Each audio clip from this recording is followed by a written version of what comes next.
Perintah Kaisar Naga. Bab 541 sampai dengan 550. Audiobook Novel Silat. Episode 55. Saat Felix Kian berbicara, terlihat tangannya menggenggam, dan dia dengan lembut memasukkannya ke mulutnya dan meniup. Semburan suara keras datang dari mulut Felix Kian. Dengan suara itu, seluruh genangan air mulai mendidih dengan hebat, dan segera pusaran muncul satu demi satu. Seolah-olah ada raksasa yang tak terhitung jumlahnya di dalam air. Tuan Chen, hati-hati, dia akan mendorong racun. Penatua buru-buru mengingatkan Dev. Melihat genangan air di bawah kakinya, tubuh Dev melompat lurus ke atas. Tetapi tepat ketika Dev melompat, serangga beracun yang tak terhitung jumlahnya lebih dari 1 inci tiba-tiba muncul dari air, dan serangga beracun yang padat bergegas keluar dari air dan langsung menuju Dev. Puluhan ribu serangga beracun langsung menekan langit ke dalam kegelapan, dan Dev terselubung di dalamnya, dan tidak ada cara untuk menghindarinya.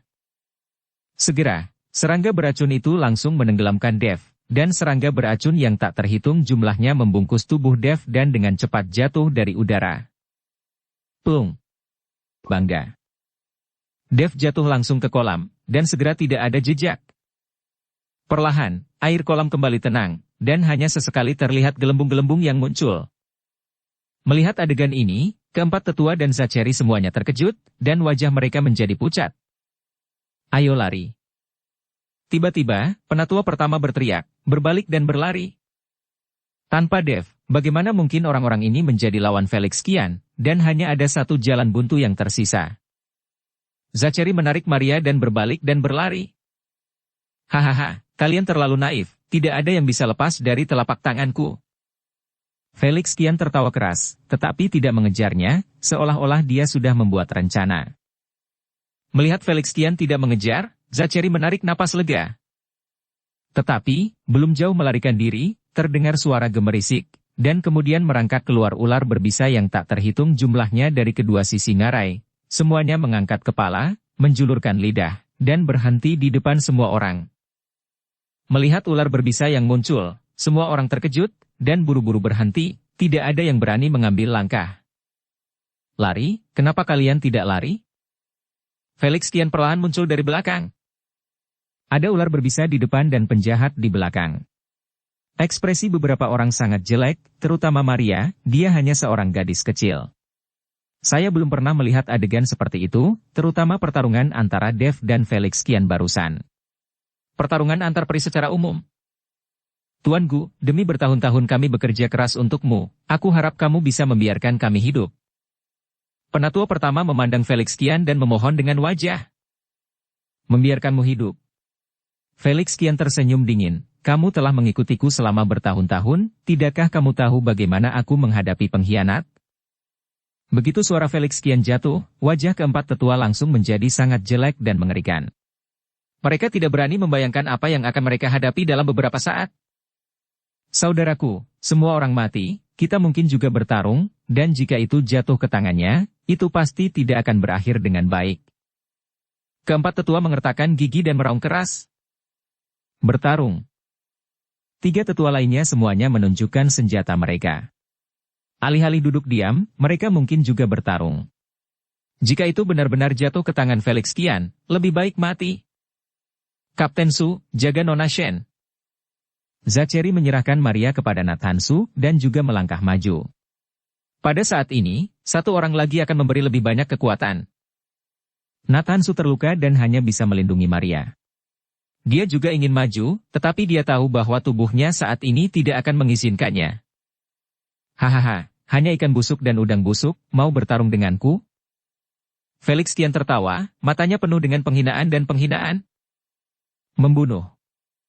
Tetua pertama berteriak dengan marah, melambaikan senjatanya dan bergegas. Membunuh. Membunuh. 3 tetua yang tersisa dan Zachary juga berkerumun. 4 master hebat, 1 grandmaster, kekuatan gabungan tidak bisa diremehkan. 4 balok pedang menyelimuti Felix Kian, dan Zachary mengeluarkan kipas lipat, menekannya dengan ringan, dan beberapa balok ditembakkan. Pada saat ini, semua orang telah menemukan kemampuan untuk menekan bagian bawah kotak. Awalnya itu adalah senjata tersembunyi milik Zachary untuk menyelamatkan hidupnya, tetapi dia segera mengeluarkannya. Felix kian mendengus dingin, dan dengan lambaian tangannya, dia bahkan meraih 4 balok pedang secara langsung, dan tiba-tiba mematahkan pedang keempat tetua, dan kemudian melambaikannya dengan santai, dan keempat tetua terbang keluar. Felix kian juga melambaikan tangannya yang lain, dan semua senjata tersembunyi yang ditembakkan oleh Zachary diturunkan oleh Felix kian. Senjata tersembunyi belaka, kamu ingin menyakitiku juga? Felix kian mendengus dingin, menamparnya dengan telapak tangan, dan mengirim Zachary terbang. Keempat tetua dan Zachary bahkan bukan lawan untuk satu gerakan, dan mereka terluka parah. Setelah melukai 4 tetua dan Zachary, Felix kian tidak mengambil kesempatan lagi, tetapi menatap Maria. Adik junior benar-benar cantik, saya tidak tahu apa yang akan dilakukan guru ketika dia mengetahui bahwa Anda ada di tangan saya. Felix kian berjalan menuju Maria dengan seringai di wajahnya. Maria ketakutan dan bersembunyi di belakang Natansu dengan erat. Natansu menatap Felix kian dengan wajah jelek dan berkata, "Saya adalah kapten dari Majelis Pelindung Hukum di Kyoto. Jika Anda membunuh saya, apakah Anda tahu apa konsekuensinya?" "Hahaha, apakah kamu mengancamku? Biarkan aku memberitahumu, aku akan bisa menguasai 5 racun dalam waktu singkat. Bagaimana jika Winston datang? Aku khawatir kamu tidak akan bisa mengandalkan pelindung hukum." Felix kian tertawa, masih berjalan menuju Maria. Melihat ini, Nakansu mengatupkan giginya, menahan rasa sakit, dan mengayunkan pukulan ke Felix kian. Felix kian menepuk Natansu ke samping dan melihat Felix kian menangkap Maria. "Bajingan, biarkan aku pergi, biarkan aku pergi." Maria berjuang mati-matian, tetapi tidak berhasil. "Adik kecil, jangan khawatir, aku tidak akan menyakitimu, selama kamu patuh." Saat Felix kian mengatakan itu, dia mengulurkan tangannya untuk merobek pakaian Maria. Dia ingin mengambil beberapa foto dan mengirimkannya ke Liam Shen, sehingga Liam Shen dapat mematuhinya. Tapi tepat ketika Felix kian hendak merobek pakaian Maria, dia tiba-tiba merasa pusing dan melepaskan Maria. Maria sangat ketakutan sehingga dia bergegas ke Zachary dan menatap Felix kian dengan ngeri. "Kamu tidak perlu takut, gadis junior, dia ditembak olehku, dan dia tidak akan selamat." Melihat Felix kian seperti itu, Zachary langsung berkata dengan penuh semangat. Ternyata senjata tersembunyi yang baru saja ditembakkan Zachary hanyalah kedok. Ada jarum beracun setipis rambut sapi. Jika Anda tidak mengidentifikasinya dengan hati-hati, Anda tidak akan dapat melihatnya sama sekali. Senjata tersembunyi lainnya hanyalah tipuan. Jarum beracun setipis rambut sapi ini adalah jurus pembunuh Zachary yang sebenarnya. Ketika beberapa orang mendengarnya, mereka semua tampak terkejut. Melihat penampilan bergoyang Felix kian, mereka semua bersemangat. Begitu Felix kian meninggal, mereka akan aman. Segera, Felix kian duduk di tanah, dengan kaki disilangkan, dan menatap Zachary dengan dingin. "Kamu lupa bahwa aku adalah putra angkat Raja Racun Desa Miao. Hanya jarum beracun, bagaimana itu bisa membunuhku? Meracuniku, itu pasti akan membuat hidupmu lebih buruk daripada kematian." Setelah Felix kian selesai berbicara, dia mengeluarkan botol porselen dari tubuhnya. Setelah dibuka, ada cacing seukuran kuku dan tubuhnya berwarna hijau. Tanpa ragu-ragu dia menelan cacing itu dalam satu gigitan. "Ini adalah pecandu narkoba, dan segera racun di tubuhku akan diserap olehnya." Felix kian memejamkan matanya sedikit dan duduk tak bergerak. Sekarang adalah waktu terbaik untuk mengambil tindakan terhadap Felix kian, tetapi beberapa orang semuanya terluka, dan mereka tidak memiliki kemampuan untuk menyerang, dan Maria, seorang gadis biasa, bahkan lebih tidak mungkin untuk melukai Felix kian itu. Sekarang ular berbisa itu menghalangi jalan, mereka tidak bisa melarikan diri, mereka hanya bisa melihat Felix kian perlahan mengeluarkan racunnya. Pada saat yang sama, di kolam yang dingin, Dev duduk di dasar kolam yang dingin, tidak bergerak seperti biksu tua yang sedang bermeditasi. Serangga beracun yang tak terhitung jumlahnya menggigit tubuh Dev dan bergegas menyuntikkan racun dari tubuhnya ke tubuh Dev. Segera, Dev sudah memiliki sejumlah besar racun di tubuhnya, tetapi Dev menggunakan teknik konsentrasi hati untuk menyerap racun dan mengubahnya menjadi kekuatan spiritual untuk disimpan di dantiannya. Serangga beracun yang menggigit Dev dengan cepat disedot oleh Dev, dan kemudian perlahan melayang ke permukaan air seperti mayat mumi. 1-2. Segera, Semakin sedikit serangga beracun yang menggigit Dev, dan semakin banyak serangga beracun mengambang di air, dan seluruh permukaan air tertutup rapat oleh bangkai serangga. Kekuatan spiritual di tubuh Dev berkembang pesat, dan semburan gelembung keluar dari tubuh Dev, dan itu seperti air di atas panci. Bersenandung. Permukaan air tiba-tiba bergoyang, dan Dev, yang berada di bawah air, membuka matanya. Pada saat ini, dia sudah mencapai puncak pembangunan pondasi. Serangga beracun ini dan udara dingin di kolam yang dingin membuat Dev benar-benar terserap ke dalam tubuhnya. Jika seseorang menyentuh air kolam saat ini, mereka akan menemukan bahwa air kolam yang semula dingin tidak dingin sama sekali, justru ada jejak kehangatan. Pada saat yang sama, Felix Tian, yang menggunakan cacing pecandu narkoba untuk menyerap racun, juga membuka matanya dan membuka mulutnya tiba-tiba. Serangga itu bergegas keluar dan mengebor kembali ke dalam botol porselen kecil. Lemah, terlalu lemah. Dengan jarum beracun seperti itu masih menginginkan hidupku? Sungguh lelucon. Felix Tian memandang Zachary dan yang lainnya dengan ekspresi ganas. Melihat Felix Tian baik-baik saja, hati beberapa orang tiba-tiba menjadi abu, dan tidak ada harapan di mata mereka. Apakah kamu tidak berlutut dan memohon padaku? Mungkin aku akan berbelas kasih dan membiarkanmu pergi. Felix Tian melirik semua orang dan bertanya. Tapi tidak ada yang memohon belas kasihan, karena mereka sudah tahu bahwa Felix Tian ini tidak akan membiarkan mereka pergi, dia hanya mempermalukan mereka. Melihat bahwa tidak ada yang memohon belas kasihan, Felix Tian sedikit marah, dan matanya dingin. Karena tidak ada yang memohon belas kasihan, saya akan membiarkan Anda merasakan keracunan, tetapi racun saya tidak akan membuat Anda mati dengan segera, itu akan membuatmu menderita. 19 jam kemudian, tubuhmu membusuk dan mati. Felix Tian berkata, mengeluarkan benda seperti sachet, dan setelah membukanya, dia mengeluarkan beberapa benda bubuk, siap untuk melemparkannya ke beberapa orang.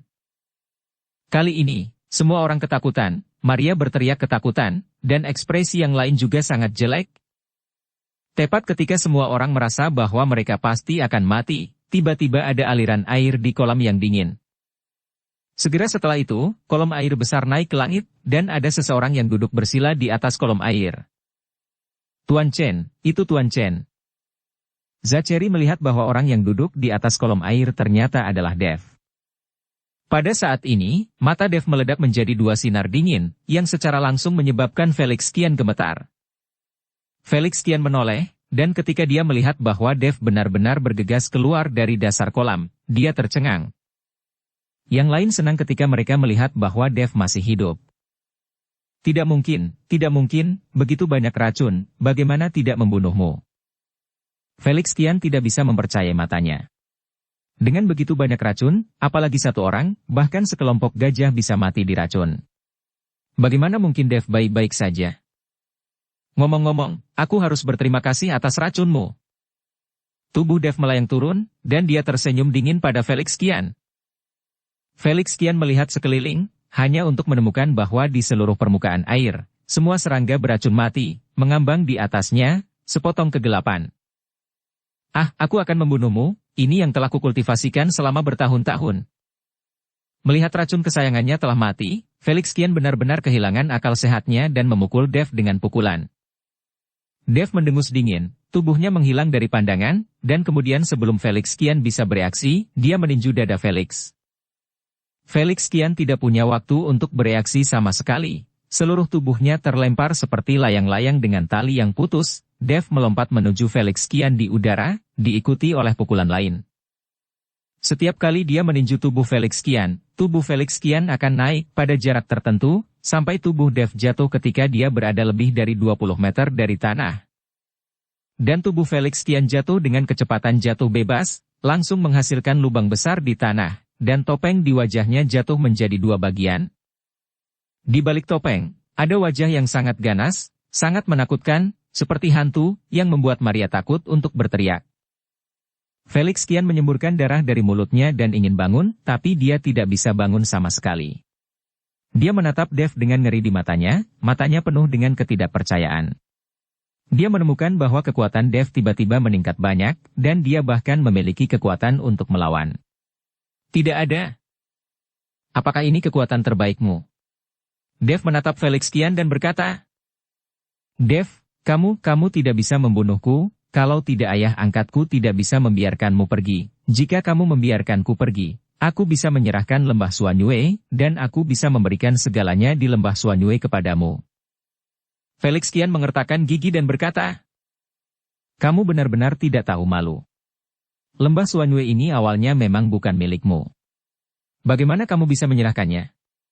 Selain itu, jika aku membunuhmu, bukankah lembah Suanyue tetap milikku? Dev mencibir. Tommy Song bertanya. Felix Qian tertegun sejenak, dan wajahnya yang menakutkan menjadi semakin mengerikan. Jika kamu membunuhku, kamu adalah musuh seluruh desa Miao. Kenapa memang kalau menjadi musuh desa Miao? Kuharap mereka bisa datang kepadaku untuk membalas dendam. Kalau begitu, aku akan punya alasan untuk mendapatkan semua racun dari desa Miao. Berpikir bahwa racun itu juga dapat meningkatkan kultivasinya sendiri, Dev berharap orang-orang dari desa Miao akan datang lebih awal. Kamu, Felix Qian sangat marah sehingga dia memuntahkan darah lagi, dan dia tidak bisa mengatakan sepatah kata pun. Dev menginjaknya dengan satu kaki, langsung menghancurkan kepala Felix Qian. Melihat Dev membunuh Felix Qian dengan begitu mudah, Zachary dan yang lainnya semua terkejut. Berapa banyak dari kalian yang tidak bisa mati? Dev melirik Zachary dan mereka bertanya. Beberapa orang semua menggelengkan kepala. Meskipun mereka semua terluka, mereka tidak fatal. Itu bagus, ikuti aku dan lihat, apa yang bagus. Dev melompat ke perahu kecil, dan beberapa orang lainnya membantu mereka bangun dan naik ke perahu. Melihat mayat zat beracun di permukaan air, beberapa kulit kepala orang mati rasa. Segera perahu tiba di sisi lain, dan yang lain di lembah Suanyue sudah berlutut, menunggu nasib mereka. Mereka menyaksikan Dev membunuh Felix Qian dengan mata kepala sendiri. Siapa yang berani menolak, dan alasan mengapa mereka mendengarkan kata-kata Felix Qian adalah karena itu hanya dikendalikan oleh cacing Gu, jadi itu tidak bisa dilakukan. Tuan Chen, saya juga berharap Anda dapat memaafkan mereka. Mereka ini juga bawahan Tuan Shen tua, tetapi mereka dikendalikan oleh Felix Qian dengan serangga Gu. Itu adalah pilihan terakhir. Penatua pertama memohon pada Dev. Cherry dan yang lainnya semua terkejut. Dev melirik orang-orang di lembah Suanyue, tiba-tiba mengulurkan tangannya dan melambai, dan sinar merah samar langsung menyelimuti mereka. Segera, semua ekspresi orang-orang ini menjadi menyakitkan, dan kemudian mereka mencekik leher mereka dengan mengerikan. Tuan Chen. Penatua pertama berpikir bahwa Dev akan membunuhnya. Tetapi sebelum kata-kata itu selesai, saya melihat orang-orang ini muntah satu persatu, dan kemudian semua cacing Gu dimuntahkan, dan kemudian melarikan diri. Ketika tetua pertama melihat ini, dia menyadari bahwa Dev baru saja menyingkirkan cacing Gu untuk orang-orang ini di lembah Suanyue. Terima kasih Tuan Chen. Orang-orang di lembah Suanyue semua mendatangi Dev untuk berterima kasih padanya. Dev mengangguk, lalu berjalan ke aula kem pangkalan lembah Suanyue. Melihat pot tembikar di atas meja, mulut Dev sedikit terangkat, berjalan mendekat dan memasukkan tangannya. Cacing Gu menggigit tangan Dev, tetapi mereka semua segera mati. Jenis obat herbal apa yang ada di lembah Suanyue ini? Dev bertanya pada penatua pertama. Ya, kami masih memiliki beberapa pil Juyuan dan beberapa bahan obat di lembah Suanyue, tetapi kebanyakan dari mereka diangkut oleh Felix Qian, dan diperkirakan mereka diangkut ke desa Miao. Kata penatua pertama. Ikat hal-hal ini bersama-sama, dan tidak ada yang diizinkan untuk menyentuhnya, itu berguna untukku. Dev berkata kepada tetua pertama. Penatua pertama mengangguk lagi dan lagi, tidak berani bertanya lebih banyak. Sekarang apa yang dikatakan Dev, mereka melakukan apa yang harus mereka lakukan. Ketika Dev membawa Zachary dan Maria kembali ke rumah Shen, hari sudah gelap, dan Nathansu menyeret tubuhnya yang terluka parah kembali ke Kyoto dengan mobil. Perjalanan ke barat daya ini membuat Nathansu merasa sangat dalam, dan dia takut akan emosinya di masa depan. Itu akan dia ubah? Ayah, kenapa kamu punya sesuatu untuk disembunyikan dariku? Begitu dia sampai di rumah, Maria berteriak pada Liam. Melihat Maria bertanya pada dirinya sendiri seperti ini, Liam sudah tahu tentang Suanyue Gu, jadi dia hanya bisa menghela nafas dan berkata, "Putriku, saya akan menjelaskannya kepada Anda setelah masalah selesai." Biarkan saya berbicara sedikit dengan Tuan Chen terlebih dahulu. Dev mengedipkan mata pada Zachary, yang buru-buru menyeret Maria pergi. Tuan Chen, apakah Anda sudah membunuh Felix Qian? Liam bertanya. Sudah mati, 4 tetua dan beberapa orang di lembah Suanyue, saya telah mengeluarkan cacing gu dari tubuh mereka dan kembali mendapatkan kebebasan. Jika Anda masih ingin menjadi pemilik lembah Suanyue, Anda masih dapat mengeluarkan perintah. Dev berkata dengan ringan. Saya. Liam tersenyum pahit. Saya bisa hidup paling lama 5 hari. Saya harus menjadi pemilik lembah seperti apa, tetapi putri saya, apa yang akan dia lakukan setelah saya mati? Saya tahu bahwa Tuan Chen memiliki keberuntungan bunga persik yang kuat, tetapi Anda belum punya istri. Saya tidak tahu, putri saya, Anda. Dev dengan cepat mengulurkan tangannya untuk menghentikan Liam melanjutkan, saya sudah punya pacar, dan Anda bisa tahu siapa yang disukai putri Anda. Liam menghela nafas tanpa daya, bagaimanapun, mereka tidak akan bersatu. Liam menggelengkan kepalanya, dan kemudian melanjutkan, Tuan Chen, saya harap Anda dapat tinggal selama beberapa hari lagi. Saya ingin memberikan lembah Suanyue kepada putri saya harap Anda dapat membantunya. Tidak masalah, aku bisa membiarkan Zachary tinggal sedikit lebih lama. Selain membantu Nona Shen, mereka berdua juga bisa meningkatkan hubungan mereka. Dev tertawa. Liam tersenyum dan tidak mengatakan apa-apa. Keesokan harinya, Dev dan Zachary menemani Liam dan Maria ke lembah Kuanyu. Liam sangat bersemangat untuk kembali ke tempat yang dia bangun setelah beberapa tahun. Dev menggunakan ramuan obat dan bahan obat dari lembah Suanyue untuk memulai kultivasinya. Dia sekarang telah mencapai puncak pembangunan pondasi, dan dia hampir bisa menembus ke ranah ini dia. Liam sedang mengajar Maria, dan Zachary juga membantu. 5 hari kemudian, Liam benar-benar meninggal. Maria memohon dengan getir pada Dev, dan ingin Dev menghidupkan kembali Liam. Di mata Maria, Dev adalah seorang yang abadi. Tapi Dev belum abadi. Bahkan jika dia abadi, sulit untuk memiliki kemampuan untuk mengubah takdir melawan langit. Waktu Liam telah habis, dan Dev tidak bisa menyelamatkannya. Setelah Liam dimakamkan, Dev meminta Zachary untuk tinggal selama beberapa waktu untuk membantu Maria dan menghiburnya. Lagi pula, dia baru saja kehilangan ayahnya, dan dia sendiri akan kembali ke Hongcheng menggunakan pesawat. Tiket pesawat adalah kabin kelas 1 yang dipesan oleh Zachary, dan ini adalah yang pertama kali Dev mendapatkan kabin kelas 1 di pesawat. Setelah menemukan tempatnya dengan tiket, Dev duduk di kursi yang nyaman, memejamkan mata sedikit, dan menunggu pesawat lepas landas. Pada saat ini, 2 anak muda berjalan di kelas 1, 1 pria dan 1 wanita berpakaian glamor. Wanita itu memiliki wajah melon dan kacamata hitam. Setelah melihat nomor di tiket mereka, mereka duduk di sebelah Dev. Posisi bocah itu berada di depan Dev. Setelah gadis itu duduk, dia melirik Dev, sedikit mengernyit, dan menunjukkan rasa jijik di matanya. Gadis itu memandang anak laki-laki yang datang bersamanya dan berkata, Saudara Liang, saya tidak ingin berada di sebelah orang ini. Pada pandangan pertama, dia terlihat seperti gembel, dan tubuhnya bau sampai mati.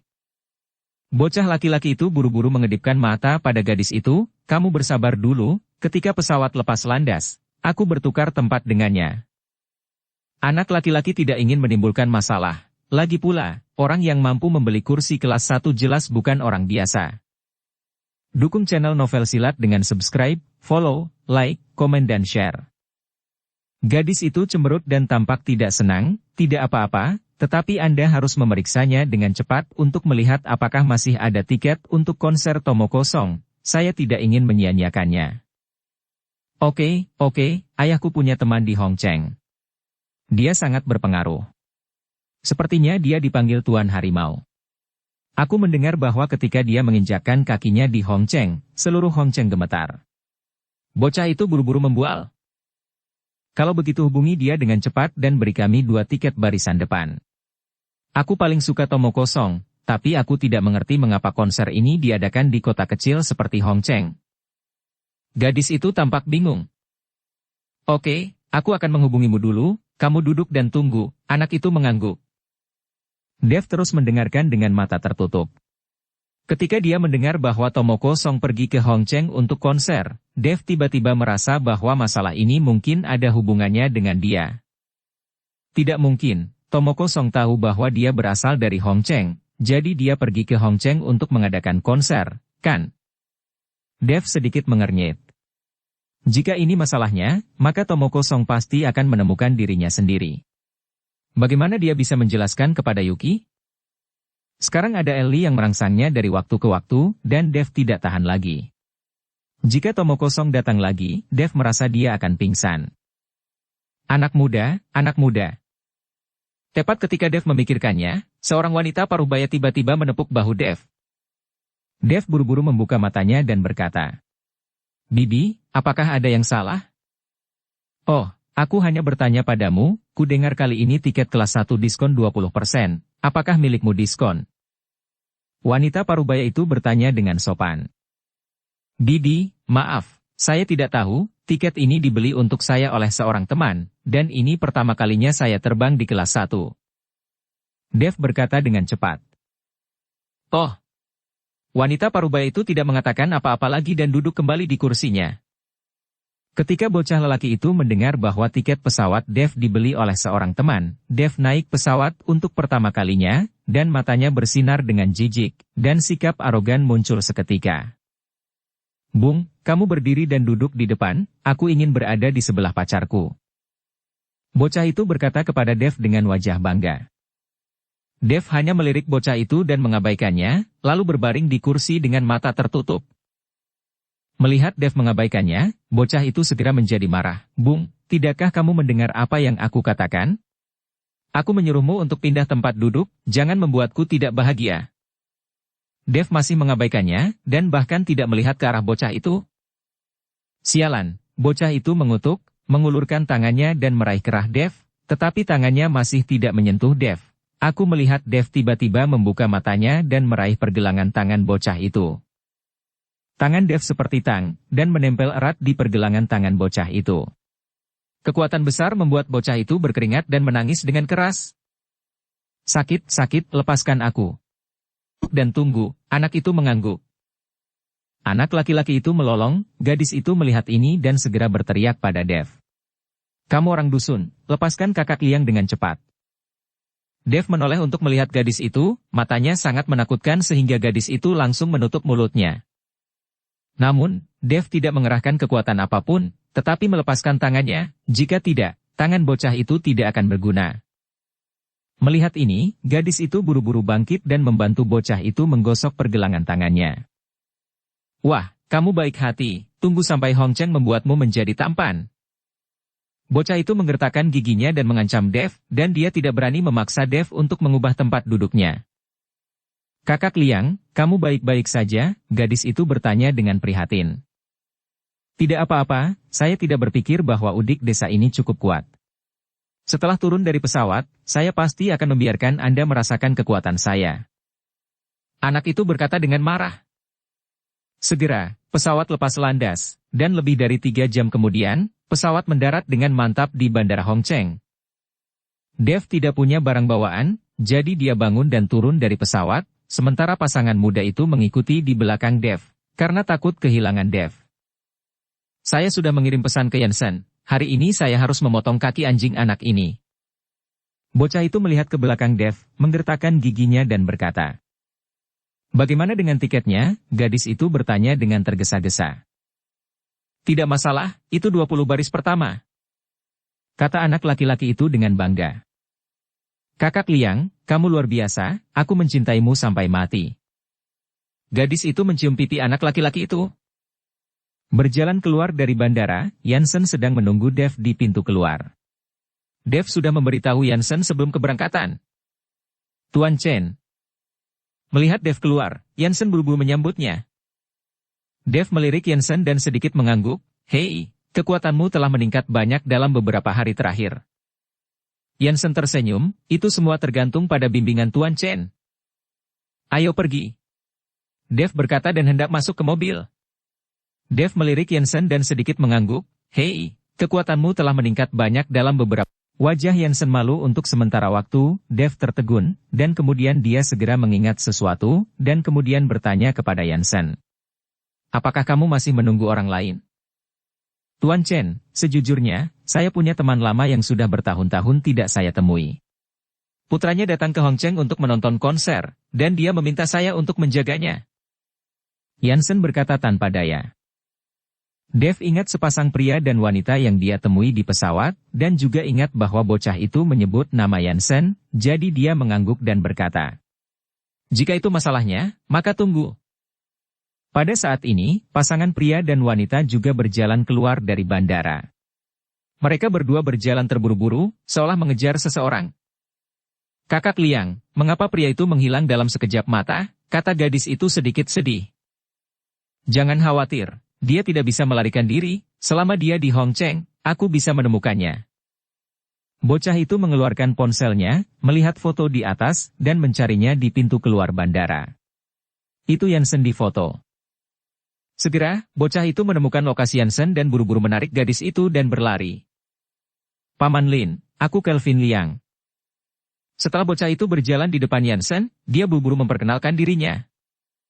Dia tidak menemukan Dev yang sudah berada di dalam mobil, tetapi gadis itu melihatnya sekilas.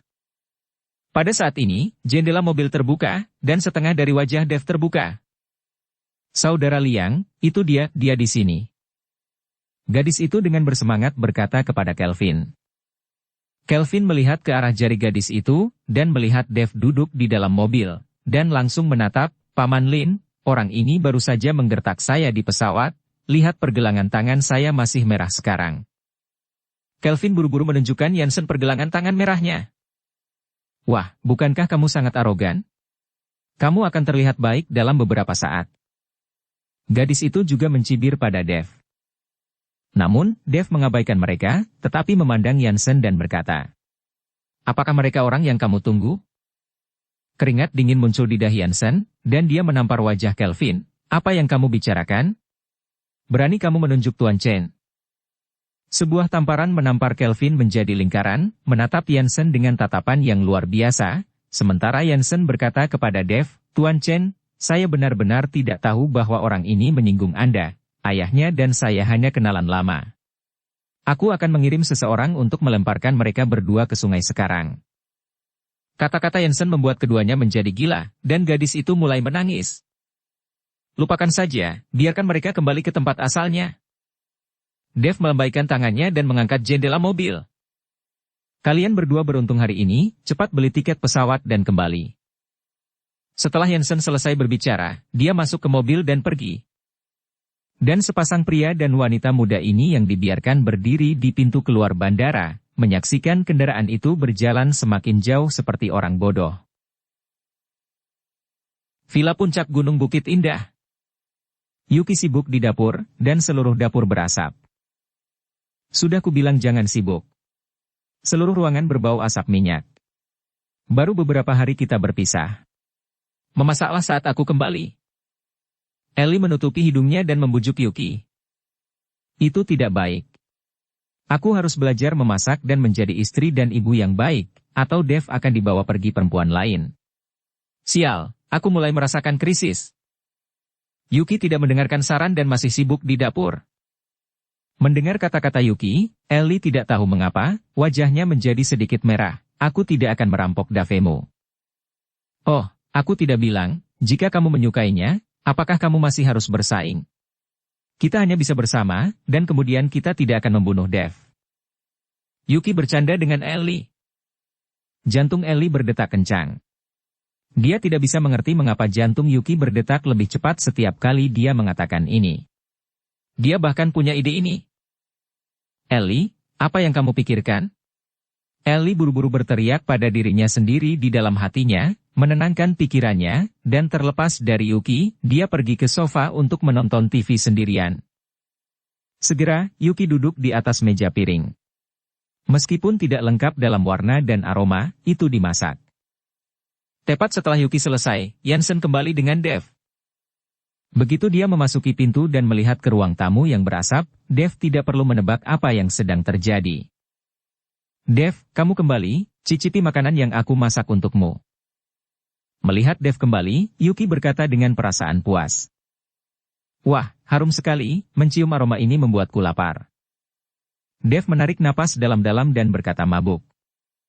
Benarkah? Kalau begitu cepat duduk. Yuki buru-buru meminta Dev untuk duduk, lalu berkata kepada Ellie dan Yansen. Kemarilah dan makan bersama. Tidak, tidak, tidak. Yansen sangat ketakutan sehingga dia buru-buru melambaikan tangannya. Fata sudah memasak, dia menunggu aku kembali untuk makan. Ketika Dev mendengarnya, wajahnya lucu. Yansen, kamu bisa melakukannya, kamu menikahlah dengan Fata. Wajah Yansen memerah. Kita semua sudah sangat tua, kita hampir selesai. Saya pikir Anda berdua harus hidup bersama. Anda telah menjalin hubungan, jadi apa yang Anda pura-pura lakukan? Ellie berkata kepada Dev dan Yuki. Itu tidak baik, aku akan menyimpan hal yang paling berharga untuk malam pernikahan. Yuki buru-buru menggelengkan kepalanya. Kamu menyimpannya, aku khawatir beberapa gadis tidak akan menyimpannya, dan kamu akan menyesalinya. Ellie tersenyum jahat. Yuki tercengang, lalu menatap Dev, yang memelototi Ellie dan tersenyum pada Yuki, jangan khawatir, aku bukan orang seperti itu. Maafkan kamu untuk tidak berani. Yuki tersenyum bangga. Setelah Yansen pergi, Ellie juga ingin pergi. Dia benar-benar tidak bisa memakan makanan yang dibuat Yuki, tetapi setelah berjalan 2 langkah, dia diseret kembali oleh Yuki. Dia harus mencicipi makanan yang dia buat. Ellie hanya bisa duduk tak berdaya. Dev makan dengan sangat gembira, dan memuji keahlian Yuki saat makan, yang membuat Yuki gembira. Melihat Yuki menatapnya, Ellie hanya bisa mengambil sumpit dan makan sedikit. Di tengah makan, ponsel Dev berdering, berdiri dan Dev menyambungkan panggilan. Kakak, apakah kamu di Hongcheng? Begitu panggilan tersambung, suara Yasmin datang. Iya, ada apa Yasmin? Dev sedikit gugup, dia berpikir bahwa Yasmin mengalami beberapa kesulitan. Kakak, Tomoko Song akan mengadakan konser di Hongcheng dalam 5 hari. Saya pikir Anda sangat mampu. Bisakah Anda menemukan cara untuk mendapatkan tiket? Yasmin bertanya dengan suara rendah. Oke, tidak masalah. Dev langsung setuju. Melihat Dev setuju, Yasmin dengan senang hati menutup telepon, tetapi setelah setuju, Dev merasa sedikit tidak berdaya. Awalnya, dia tidak ingin ada hubungannya dengan Tomoko Song. Dev juga pria normal dan Tomoko adalah kecantikan kelas 1, Dev benar-benar takut dia akan membuat kesalahan dengan bertemu Tomoko Song terlalu sering. Tapi sekarang tidak mungkin, saya hanya bisa menghubungi Tomoko Song dan meminta beberapa tiket. Dev meletakkan telepon dan duduk kembali di meja makan. Telepon dari siapa? Yuki bertanya dengan rasa ingin tahu. Yasmin, dia ingin melihat konser, dia meminta aku membelikannya beberapa tiket. Dev berkata dengan ringan. Apakah kamu punya cara untuk mendapatkannya? Tiket ini selalu sulit didapat, dan sekarang aku bahkan tidak bisa membelinya dengan harga lebih tinggi. Bisakah kamu mendapatkan tiketnya? Ellie buru-buru bertanya kepada Dev ketika dia mendengarnya. Dev mengangguk, bisa. Kalau begitu kamu harus membelikanku juga. Ellie percaya kata-kata Dev. Dengan kekuatan Dev, seharusnya tidak sulit untuk mendapatkan beberapa tiket. Oke, kata Dev tanpa ragu-ragu. Aku sangat iri. Aku sangat senang menemukan pacar yang cakap. Semuanya bisa diselesaikan. Ellie memandang Yuki dengan iri, kecemburuan ini tidak palsu, itu benar-benar iri. Jika kamu iri, biarkan aku memberimu setengahnya. Yuki berkata dengan senyum jahat. Ellie tersipu dan berhenti bicara. Tepat ketika beberapa orang akan menyelesaikan makan mereka, bel pintu tiba-tiba berbunyi. Siapa yang akan datang? Yuki sedikit bingung, mengetahui bahwa hanya sedikit orang yang datang ke sini. Aku akan pergi melihat. Dev bangkit dan memeriksanya. Ketika saya membuka pintu, saya melihat seorang gadis cantik berdiri di luar. Meskipun dia mengenakan cermin kerai besar, Dev sekilas tahu bahwa gadis ini adalah Tomoko Song. Kamu benar-benar tinggal di sini. Ketika Tomoko Song melihat Dev, wajahnya tersenyum. Bagaimana kamu menemukan tempat ini? Dev terkejut dan diam-diam melihat kembali ke Yuki. Jika 2 orang bertemu, dia tidak tahu bagaimana menjelaskannya, Terutama ketika Tomoko Song menatapnya dengan cinta yang dalam, jika Yuki melihat ini, Dev bahkan tidak bisa membayangkan apa konsekuensinya. Itu tidak sulit. Bukankah kamu memberi ayahku alamatmu?